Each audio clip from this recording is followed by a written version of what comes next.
Halo teman-teman, hari ini kita akan membahas materi untuk materi elektrokimia, yang mana materi ini dipelajari di kelas 12 di semester pertama.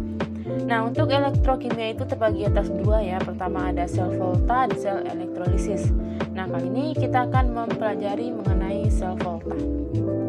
Nah, sel volta itu adalah suatu sel elektrokimia di mana energi kimia dari reaksi redoks yang spontan diubah menjadi energi listrik. Nah, pada sel volta terjadi reaksi redoks. Masih ingat, redoks itu reduksi dan oksidasi. Nah, reaksi yang terjadi itu di elektroda, di mana elektrodanya itu bersifat logam. Nah, elektroda ini terbagi dua ya. Pertama ada yang negatif dengan muatan negatif dinamakan anoda. Pada anoda terjadi reaksi oksidasi. Masih ingat ya, ini pelajaran kelas 10. Reaksi oksidasi itu adalah reaksi pelepasan elektron. Contohnya, ada logam A, dia bereaksi melepas elektron menghasilkan ion logam A+. Di sini muatan dari ion logam itu akan sama dengan jumlah elektron.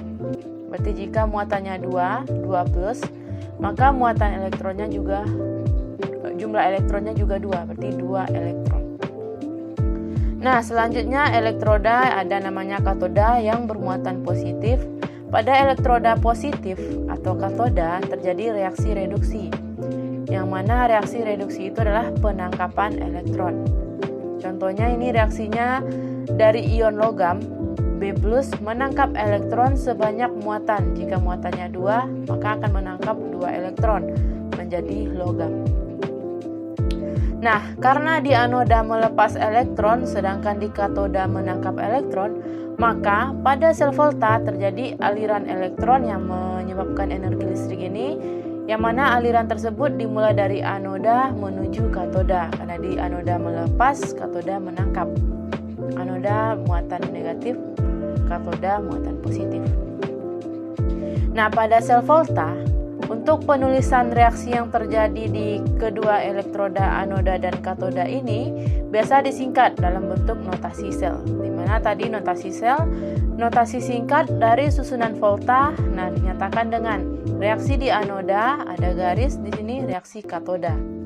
Nah, reaksi anoda tadi logam menjadi ion logam, sedangkan katoda ion logam menjadi logam. Maka bisa ditulis juga dengan logam menjadi ion logam, ini di anoda, ion logam menjadi logam di katoda. Nah, selanjutnya di sel volta juga ada istilah namanya potensial sel atau dilambangkan N0 sel. Nah, di mana N0 sel ini dapat dihitung dari N0 reduksi di katoda ya, dikurang N0 oksidasi di anoda.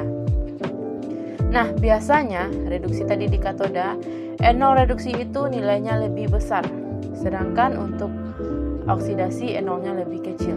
Karena reduksi lebih besar, harusnya oksidasi lebih kecil, maka untuk menghitung potensial sel juga bisa dengan rumus N0 besar dikurang N0 kecil. Jadi N0 reduksi kurang oksidasi atau besar dikurang kecil jika diketahui nilainya ya. Nah, dari perhitungan N0 sel nanti didapatlah nilai potensial selnya. Jika positif, maka reaksi tersebut spontan. Nah, untuk reaksi spontan inilah yang dapat mengalirkan listrik atau sel volta. Sedangkan jika N0-nya negatif, reaksi tidak spontan, maka tidak bisa mengalirkan listrik, bukan termasuk sel volta. Atau reaksi ini tidak dapat terjadi, gitu ya. Nah, selanjutnya kita masuk ke contoh soal untuk materi sel volta.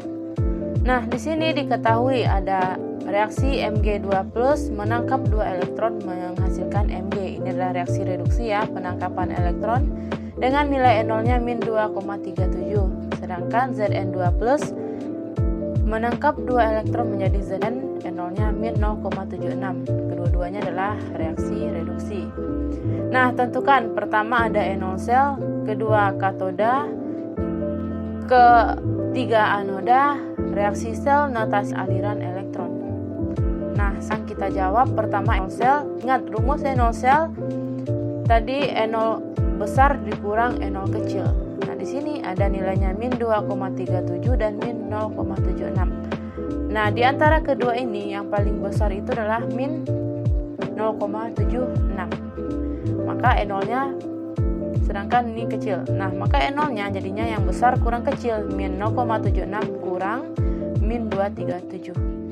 Nah, min ketemu min jadinya positif ya, sehingga jadinya min 0,76 ditambah 2,37.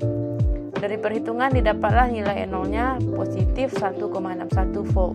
Ini reaksinya spontan. Selanjutnya katoda. Nah, tadi katoda itu memiliki E0 yang kecil. Katoda itu mengalami reduksi. Ingat, reduksi itu E0 yang besar.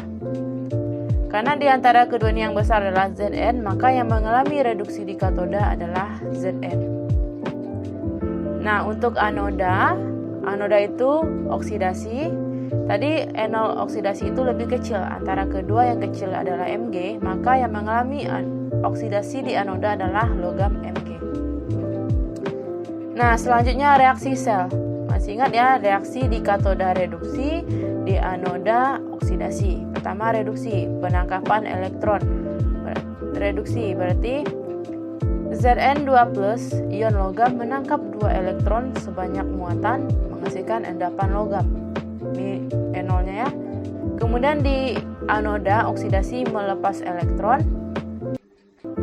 Berarti logam Mg menjadi ion logam Mg2+ dan melepas 2 elektron. Ini penangkapan elektron, pelepasan elektron. Selanjutnya untuk notasi sel tadi, notasi sel itu reaksi di anoda dan reaksi di katoda. Di anoda tadi reaksinya logam Mg menjadi ion Mg2+, sedangkan di katoda ion logam Zn2+ menjadi logam Zn. Jadi logam Mg menjadi ion logam menjadi logam di katoda. Selanjutnya untuk aliran elektron. Nah, aliran elektron karena anoda melepas, katoda menangkap, maka alirannya dari anoda dengan kutub negatif menuju katoda dengan kutub positif.